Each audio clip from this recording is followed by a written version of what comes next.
Hey guys, it's 9:30 at night. I've been up since 6, but I had to get this filmed today. My bed's not made up, my closet's open, like everything's just a mess, but it's one of those things I just couldn't wait. I had crosstalk tonight. It's a weekly ministry that goes on at my school at Texas State, and tonight we talked about what you think of God. So, what you think of God is going to be the most important question you ask yourself in your life, whether it be when you're questioning what you're going through or whether you're questioning if God is real. What he means to you in your life is going to be the most important thing you ever ask yourself. A lot of times we forget that God isn't too big to interact with us every single day. We forget to pray the big prayers. We forget to ask the big things. We forget to talk about the big problems because we forget that he's not too big for us. There's a rhyme that we talked about tonight. Adam is the man who leads crosstalk, and this was the rhyme. What is greater than God? What is more evil than the devil? The rich need it, the poor have it, and if you eat or if you don't eat it, you die. So when I couldn't think of it, I am terrible at riddles. The answer is nothing. Nothing is greater than the God. Nothing is more evil than the devil. The rich need it, the poor have nothing, and if you eat nothing, you will die.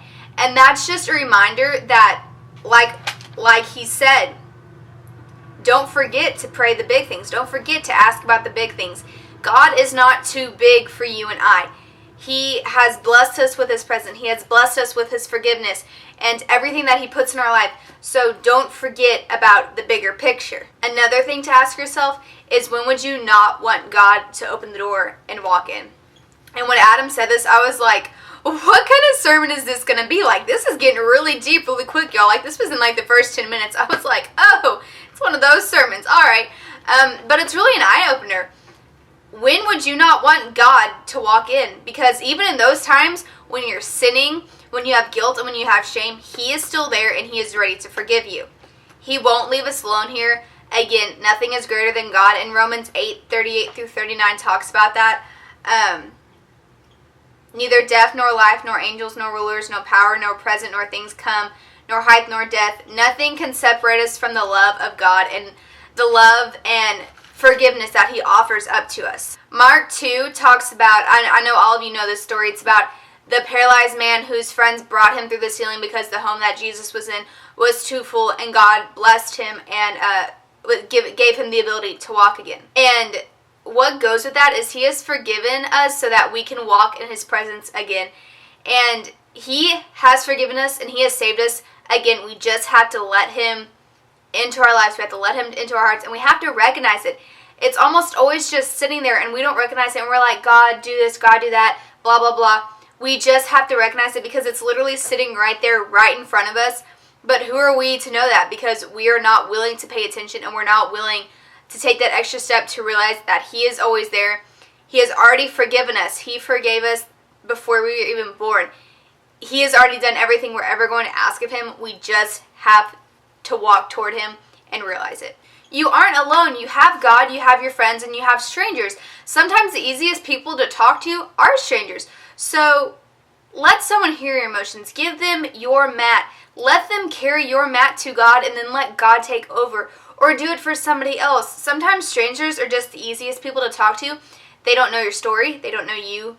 So they can't judge you like your friends can. And God doesn't judge us either, but sometimes just talking to somebody that you don't know is the easiest thing to do. So if that's what you have to do, share your emotions with somebody. Just share what you're feeling. Share that burden that you have. Share that guilt. Just like we've always said, no sin is greater than another, so they can't judge you. And going back to the story of the paralyzed man, there is no right time or place for blessings and forgiveness to happen. Like, as Adam said, when this paralyzed man and all these people were in this house, it wasn't the Sabbath, it wasn't Sunday, it wasn't some special day, it was just a regular day, and these were just regular people. There was no special time or place for blessings to occur. They can happen out of thin air, they can happen, you can expect them to happen, but it's so great when they do, because sometimes there's such a surprise, and that makes them even better. When you question God, ask what he means to you, and with that, always worship. I know it's weird lighting, it's messy, I look bad, I've been up since 6 a.m., it's been a really long day. I did the wrong math homework for the second day in a row, so it's one of those days. I was just so excited to film this. I wanted people who weren't there, I didn't want them just to read my notes, I wanted them to really hear. Of course, I do no justice to what Adam said, and I'll see you guys next time. Bye!